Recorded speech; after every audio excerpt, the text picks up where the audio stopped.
Hey crew, it's Pitt and I am back with some more philosophy. Today we are diving back into Thus Spake Zarathustra by Friedrich Nietzsche.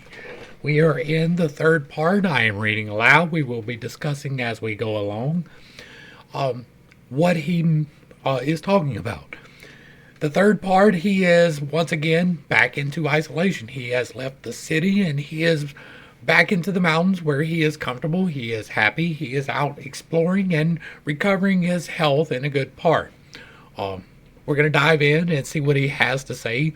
The tone and the tenor of this one's probably going to be a little bit different because he is past the disappointment of his friends. Not totally past, of course, but over the disappointment that came from the first part, the second part. And he has left Rome and is now back into the mountains and he is happy. So maybe we get a little bit more happy readings here. I don't know. I haven't read it before, so let's dig in and see what is up with the third part of Thus Spake Zarathustra. Ye look aloft when ye long for exaltation, and I look downward because I am exalted. Who among you can at the same time laugh and be exalted? He who climbeth on the highest mountains laugheth at all the tragic plays and tragic realities. Zarathustra 1, reading and writing. This is 35, I think. The Wanderer. Then, then, when it was about midnight, Zarathustra went on his way over the ridge of the isle, that he might arrive early in the morning at the other coast, because there he meant to embark, for there was a good roadstead there, in which foreign ships also liked to anchor.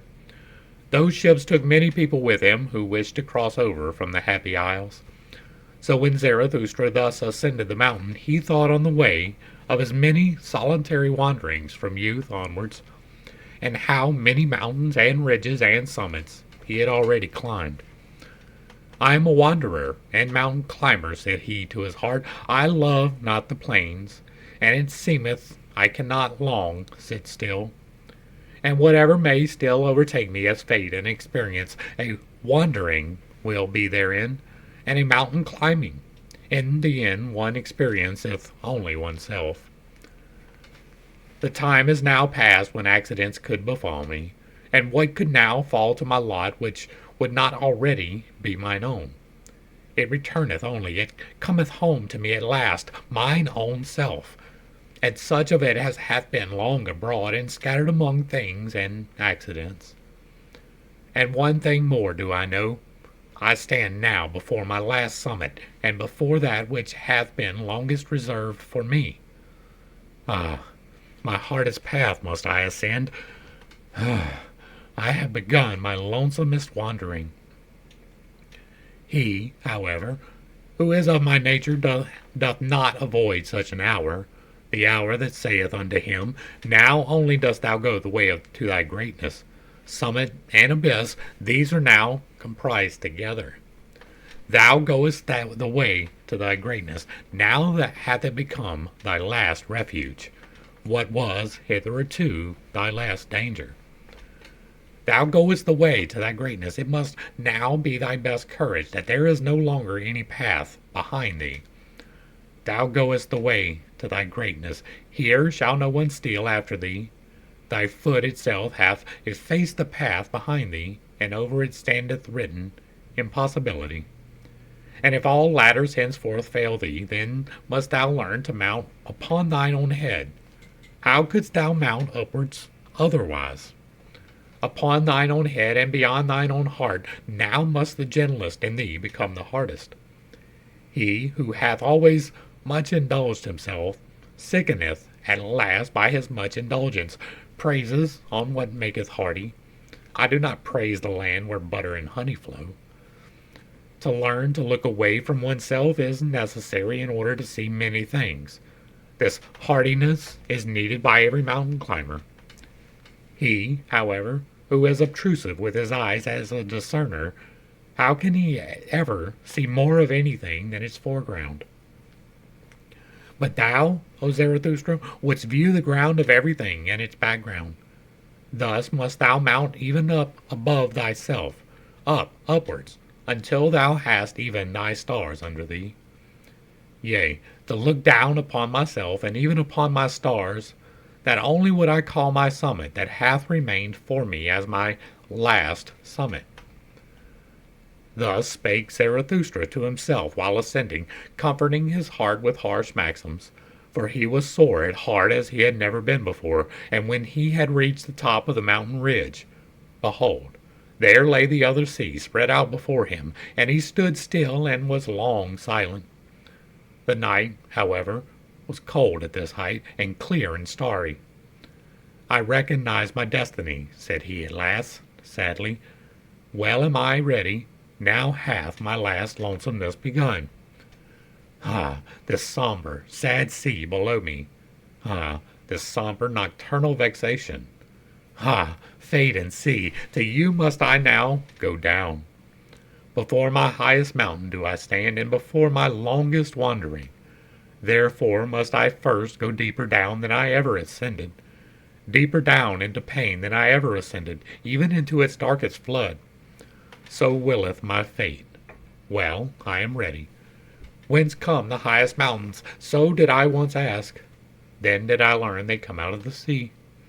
That testimony is inscribed on their stones, and on the walls of their summits. Out of the deepest must the highest come to its height.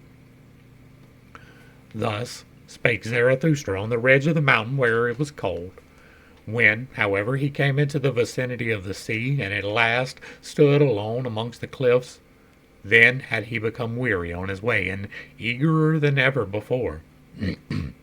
Everything as yet sleepeth, said he, even the sea sleepeth. Drowsily and strangely doth its eye gaze upon me. But it breatheth warmly, I feel it, and I feel also that it dreameth. It tosseth about dreamily on hard pillows. Hark, hark, how it groaneth with evil recollections or evil expectations. Ah, I am sad along with thee, thou dusky monster, and angry with myself even for thy sake. Ah, that my hand hath not strength enough, gladly indeed would I free thee from evil dreams. And while Zarathustra spake, he laughed at himself with melancholy and bitterness. What, Zarathustra, said he, wilt thou even sing consolation to the sea? Ah, thou amiable fool, Zarathustra, thou too, blindly confiding one. But thus hast thou ever been, ever hast thou approached confidently all that is terrible. Every monster wouldst thou caress, a whiff of warm breath, a little soft tuft on its paw, and immediately wert thou ready to love and lure it. Love is the danger of the lonesomest one, love to anything, if it only live. Laughable verily is my folly and my modesty in love. Thus spake Zarathustra, and laughed thereby a second time.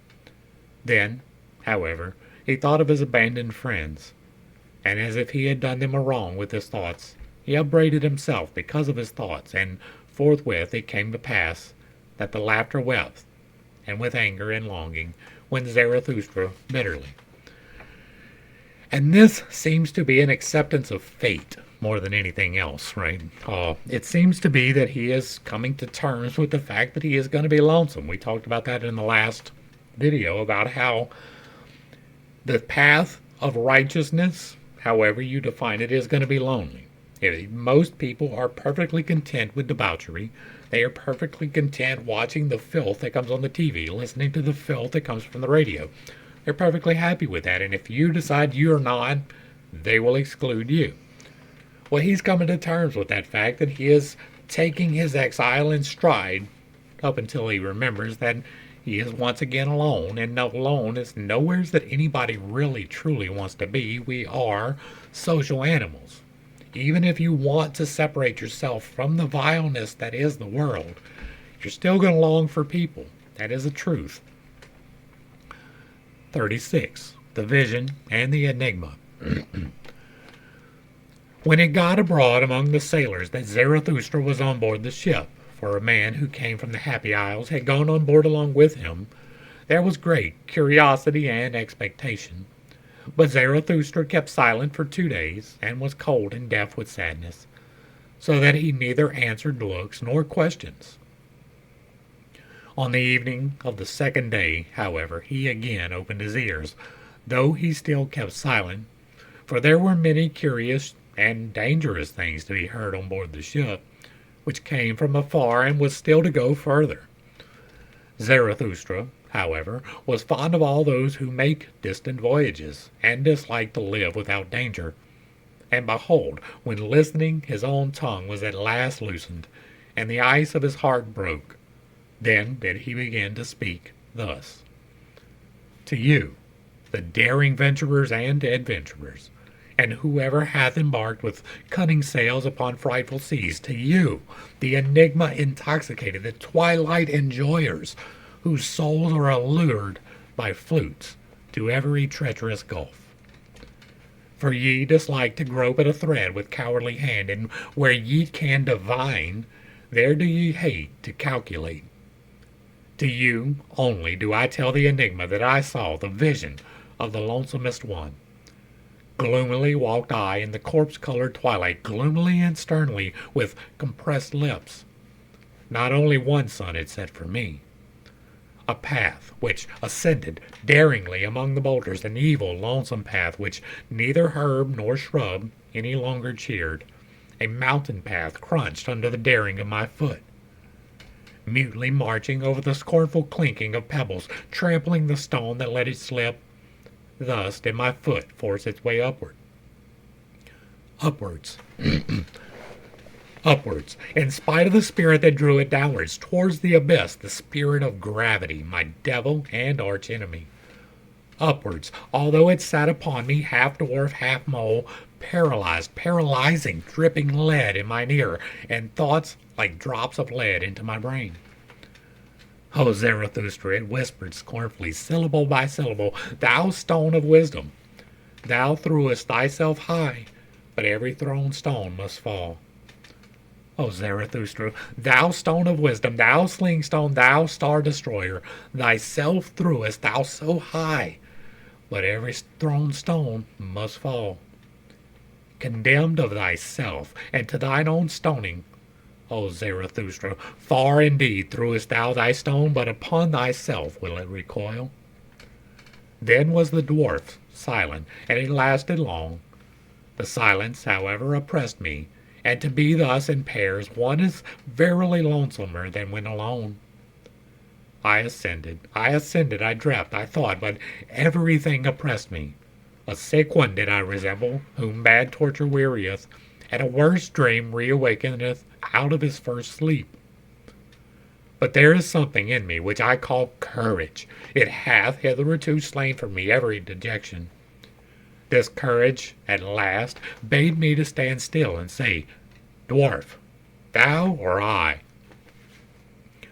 For courage is the best slayer, courage which attacketh. For in every attack there is a sound of triumph. Man, however, is the most courageous animal. Thereby hath he overcome every animal. With sound of triumph hath he overcome every pain. Human pain, however, is the sorest pain. Courage slayeth also giddiness at abysses, and where doth man not stand at abysses? Is not seeing itself seeing abysses? Courage is the best slayer. Courage slayeth also fellow-suffering. Fellow-suffering, however, is the deepest abyss. As deeply as man looketh into life, so deeply also doth he look into suffering. Courage, however, is the best slayer. Courage which attacketh, it slayeth even death itself, for it saith, was that life? Well, once more. In such speech, however, there is much sound of triumph. He who hath ears to hear, let him hear. 2. Halt, dwarf, said I, either I or thou. I, however, am the stronger of the two. Thou knowest not mine abysmal thought. It couldst thou not endure. Then happened that which made me lighter, for the dwarf sprang from my shoulder, the prying sprite, and it squatted on a stone in front of me. There was, however, a gateway just where we halted. Look at this gateway, dwarf, I continued. It hath two faces, two roads come together here. These hath no one yet gone to the end of. This long lane backwards it continueth for an eternity, and that long lane forward, that is another eternity.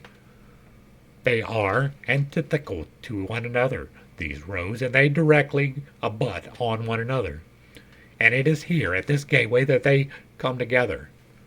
The name of the gateway is inscribed above this moment. But should one follow them further and even further and further on, thinkest thou, dwarf, that these roads would be eternally antithetical? Everything straight lieth, murmured the dwarf contemptuously. All truth is crooked, time itself is a circle. Thou spirit of gravity, I said wrathfully, do not take it too lightly, or I shall let thee squat where thou squattest, Haltfoot, and I carried thee high. Observe, continued I, this moment. From the gateway, this moment, there runneth a long, eternal lane, backwards. Behind us lieth an eternity. Must not whatever can run its course of all things have already run along that lane? Must not whatever can happen of all things have already happened, resulted, and gone by? And if everything have already existed, what thinkest thou, dwarf, of this moment? Must not this gateway also have already existed? And are not all things closely bound together in such wise that this moment draweth all coming things after it? Consequently itself also. For whatever can run its course of all things also must also in this long lane outward must it once more run. And this slow spider which creepeth in the moonlight, and this moonlight itself, and thou and I in this gateway whispering together, whispering of eternal things, must we not all have already existed? And must we not return and run in that other lane out before us, that long weird lane? Must we not eternally return? Thus did I speak, and always more softly, for I was afraid of my own thoughts and arrear thoughts. Then suddenly did I hear a dog howl near me. Had I ever heard a dog howl thus? My thoughts ran back, yes, when I was a child, in my most distant childhood.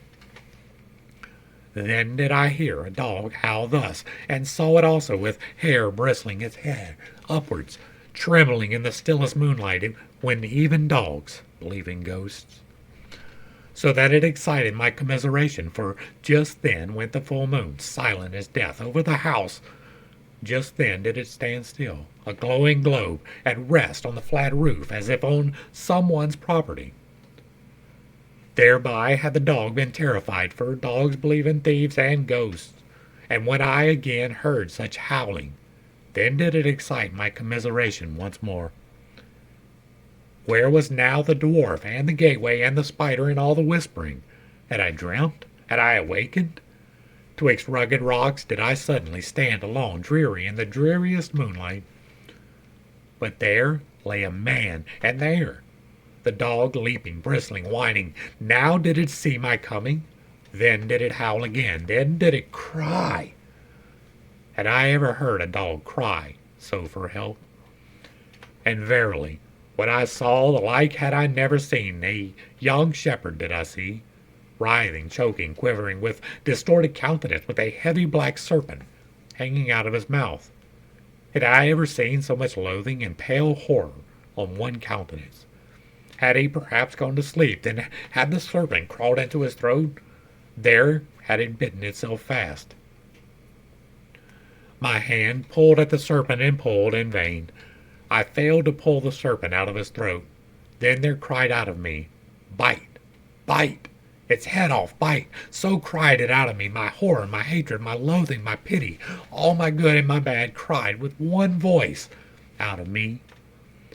Ye daring ones around me, ye venturers and adventurers, and whoever of you have embarked with cunning sails on unexplored seas, ye enigma enjoyers, solve unto me the enigma that I then beheld, interpret unto me the vision of the lonesomest one. For it was a vision and a foresight. What did I then behold in parable, and who is it that must come some day? Who is the shepherd into whose throat the serpent thus crawled? Who is the man into whose throat all the heaviest and blackest will thus crawl? The shepherd, however, bit as my cry had admonished him. He bit with a strong bite. Far away did he spit the head of the serpent and sprang up. No longer shepherd, no longer man, a transfigured being, a light-surrounded being, and laughed. Never on earth laughed a man as he laughed. Oh, my brethren, I heard a laughter which was no human laughter, and now gnaweth a thirst in me, a longing that is never allayed. My longing for that laughter gnaweth at me. Oh, how can I still endure to live? And how could I endure to die at present? Thus spake Zarathustra. And there's a couple of things that we can talk about in this one. So he's on the path of loneliness, right? Now, in this particular section, he is on a path up by the lake in near some desolate ruins. That's explained in the foreword. Go back to the beginning if you don't know. And he is walking this path by himself, and he is staying out there by himself, and he is contemplating life. Now, the whole reason he began the Zarathustra series was because he believed that life was recurring, that there was a repeating pattern of things. Well, I happen to believe the same thing. History does not repeat, but it rhymes. That's the saying, right? It is not exactly the same, but it is awfully damn close. And if you look back at eternity, well, of course, everything must have happened before. But there are an awful lot of variables in a human life. There are so many things that can be different in each and every human life that in order to experience all of them would actually take all of eternity for just one life. For the way that my life in particular has turned out, there are so many variables that led me to this point that if any single one of them had changed, my entire future would have been different. And so, I believe that somewheres in another eternity, there is me making that choice that was different, that things turned out differently. I have a whole theory about the multiverse and NPCs, if you'd like to check that out as part of the Infinite Integrations playlist. And I talk about that we are in a repeating pattern, but that this particular spot, this moment, is the one that I'm meant to be in. This is the best path, even if it doesn't appear that way at the moment. And so I have full faith and confidence that going forward into eternity, things might turn out a little bit different than they have in the past. The snake, right, the shepherd is him, right? He is going out to try and shepherd these people, to try and bring in his flock, to try and bring knowledge to people. But the snake that is stopping him from speaking is his own wants, right? I want people to accept me. Well, it's probably not going to happen. I want people to listen to me. It's probably not going to happen. You have to bite off the head of the snake of want if you want to reach the actual stage of enlightenment. That is what I am pulling from this. Now, I don't think that he ever actually truly got to enlightenment, right? He was seeking, searching very desperately, but you do have to be among people. You can have a better knowledge, but still you have to deal with people, even though they have their own snakes. But if you can, and he thought he did, right? Death the ego, bite the head off the snake and spit it away, and then he burst into laughter, and he's like, maybe one day I can be there. Well, that was looking forward into the future, and we're not so far apart on that. I just don't think he ever actually got there. All right, so next up, involuntary bliss. With such enigmas and bitterness in his heart did Zarathustra sail over the seas. When, however, he was 4 days' journey from the Happy Isles and from his friends, then had he surmounted all of his pain. Triumphantly and with firm foot did he again accept his fate, and then talked to Zarathustra and his wise to his exulting conscience. Alone am I again, and like to be so, alone with the pure heaven and the open sea, and again is the afternoon around me. On an afternoon did I find my friends for the first time. On an afternoon also did I find them a second time. At the hour when all light becometh stiller. For whatever happiness is still on its way twixt heaven and earth, now seeketh for lodging a luminous soul with happiness hath all light now become stiller. O afternoon of my life, once did my happiness also descend to the valley that it might seek a lodging. Then did it find those open, hospitable souls. O afternoon of my life, what did I not surrender that I might have one thing, this living plantation of my thoughts and this dawn of my highest hope? Companions did the creating one once seek, and his children of his hope. And lo, it turned out that he could not find them, except he himself should first create them. Thus am I in the midst of my work, my children going and from them returning. For the sake of his children must Zarathustra perfect himself. For in one's heart one loveth only one's child and one's work, and where there is great love to oneself, then is the sign of pregnancy. So have I found it. Still are my children verdant in their first spring, standing nigh one another and shaken in common by the winds, the trees of my garden and of my best soil. And verily, where such trees stand beside one another, there are happy isles. But one day will I take them up and put each by itself alone, that it may learn lonesomeness and defiance and prudence. Gnarled and crooked, and with a flexible hardness shall it then stand by the sea, a living lighthouse of unconquerable life.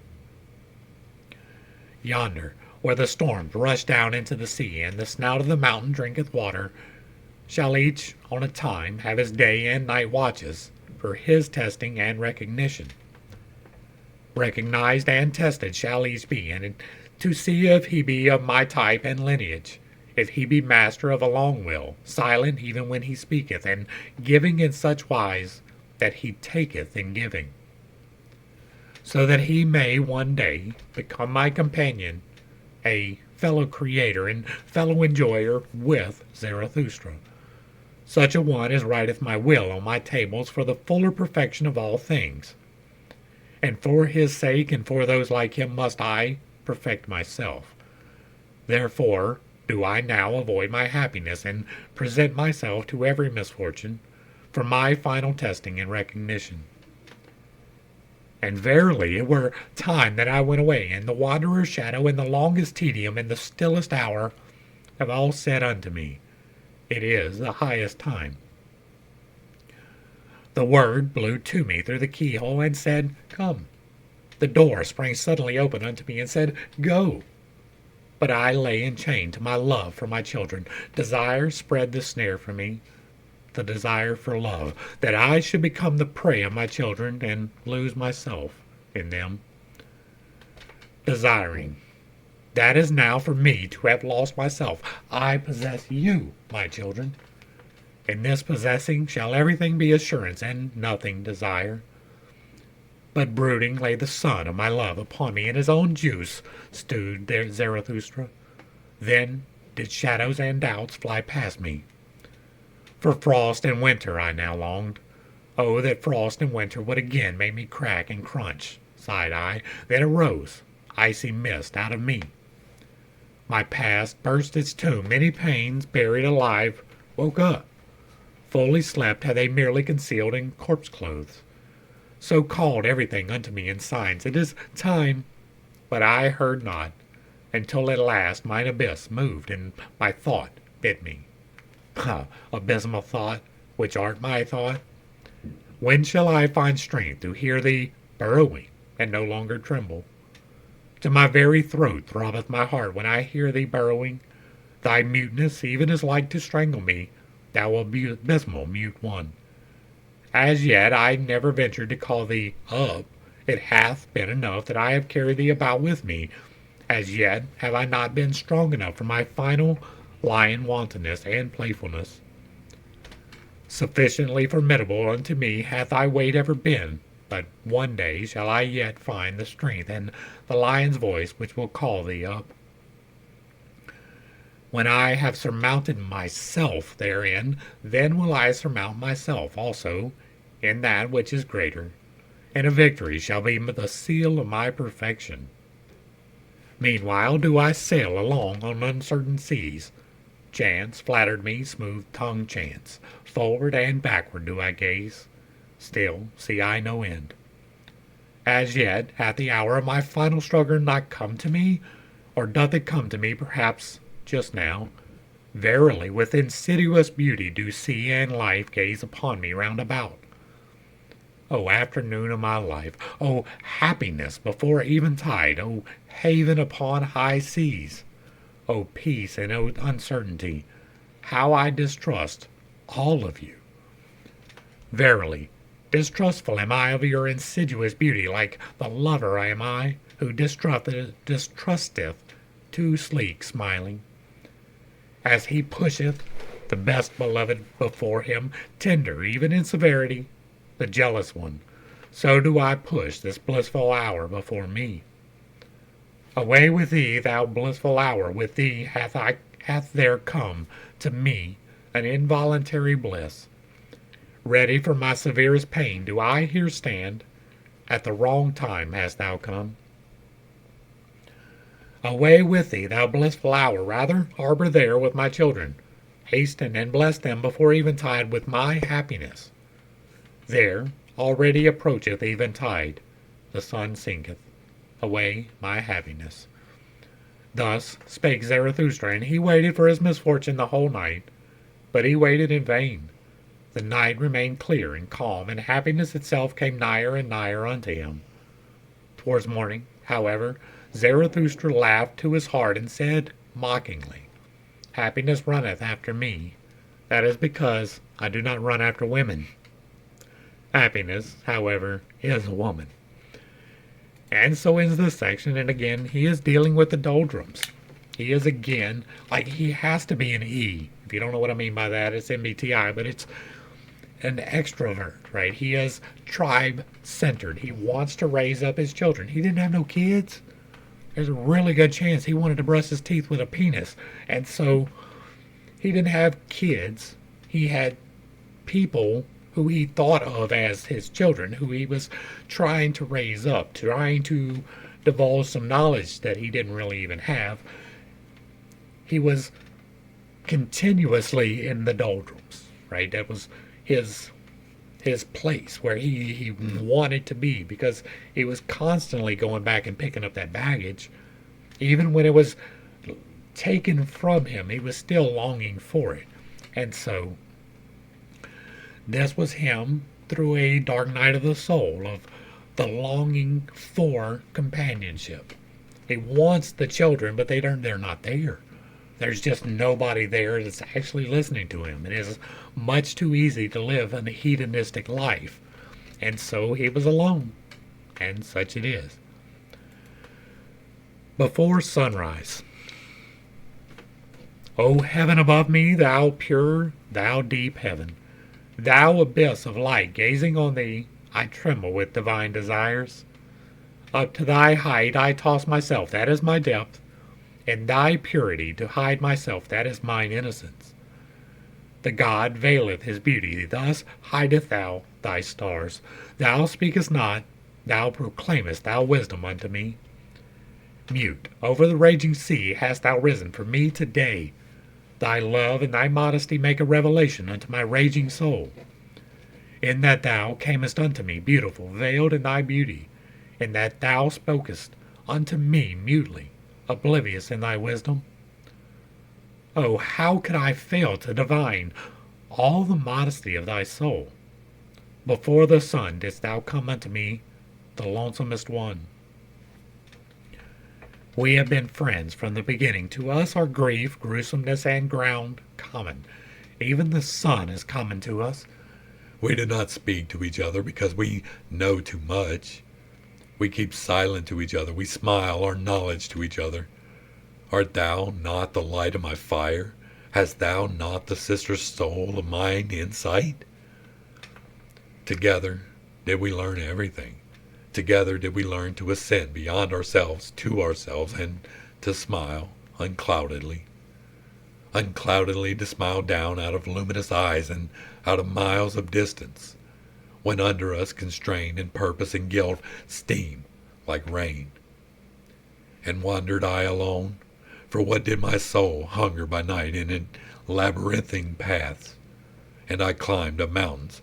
Whom did I ever seek, if not thee, upon mountains? And all my wandering and mountain climbing, a necessity was it merely, and a makeshift of the unhandy one, to fly only, wanteth mine entire will to fly into thee. And what have I hated more than passing clouds, and whatever tainted thee? And mine own hatred have I even hated, because it tainted thee. The passing clouds I detest, those stealthy, the passing clouds I detest, those stealthy cats of prey. They take from thee and me what is common to us, the vast, unbounded yea and amen saying. These mediators and mixers we detest, the passing clouds. Those half and half ones that have neither learned to bless nor to curse from the heart.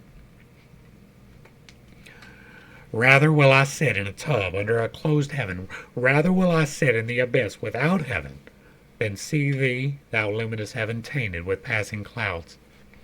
And oft have I longed to pin them fast with the jagged gold wires of lightning, that I might, like the thunder, beat the drum upon their kettle bellies. An angry drummer, because they rob me of thy yea and amen. Thou heaven above me, thou pure, thou luminous heaven, thou abyss of light, because they rob thee of my yea and amen. For rather will I have noise and thunders and tempest blast than this discreet, doubting cat repose. And also amongst men do I hate most of all the soft treaders and half ones and the doubting, hesitating, passing clouds. And he who cannot bless shall learn to curse. This clear teaching dropped unto me from the clear heaven. This star standeth in my heaven even in dark nights. I, however, am a blesser and a yea-sayer. If thou be but around me, thou pure, thou luminous heaven, thou abyss of light, into all abysses, do I then carry my beneficent yea-saying. A blesser have I become a yea-sayer, and therefore strove I long, and was a striver, that I might one day get my hands free for blessing. This, however, is my blessing, to stand above everything as its own heaven, its round roof, its azure bell, and eternal security, and blessed in he is he who thus blesseth. For all things are baptized at the font of eternity, and beyond good and evil. Good and evil themselves, however, are but fugitive shadows and damp afflictions and passing clouds. Verily, it is a blessing and not a blasphemy when I teach that above all things there standeth the heaven of chance, the heaven of innocence, the heaven of hazard, and the heaven of wantonness. Of hazard. This is the oldest nobility in the world, that gave I back to all things. I emancipated them from bondage under purpose. This freedom and celestial serenity did I put like an azure bell above all things, when I taught that over them and through them no eternal will willeth. This wantonness and folly did I put in place of that will, when I taught that in everything there is one thing, impossible rationality. A little reason, to be sure, a germ of wisdom scattered from star to star. This leaven is mixed in all things. For the sake of folly, wisdom is mixed in all things. A little wisdom is indeed possible, but this blessed security have I found in all things, that they prefer to dance on the feet of chance. O heaven above me, thou pure, thou lofty heaven, this is now thy purity unto me, that there is no eternal reason spider and reason cobweb, that thou art to me a dancing floor for divine chances, that thou art to me a table of the gods for divine dice and device players. But thou blushest? Have I spoken unspeakable things? Have I abused when I meant to bless thee?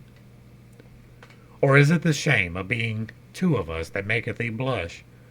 Dost thou bid me go and be silent, because now day cometh?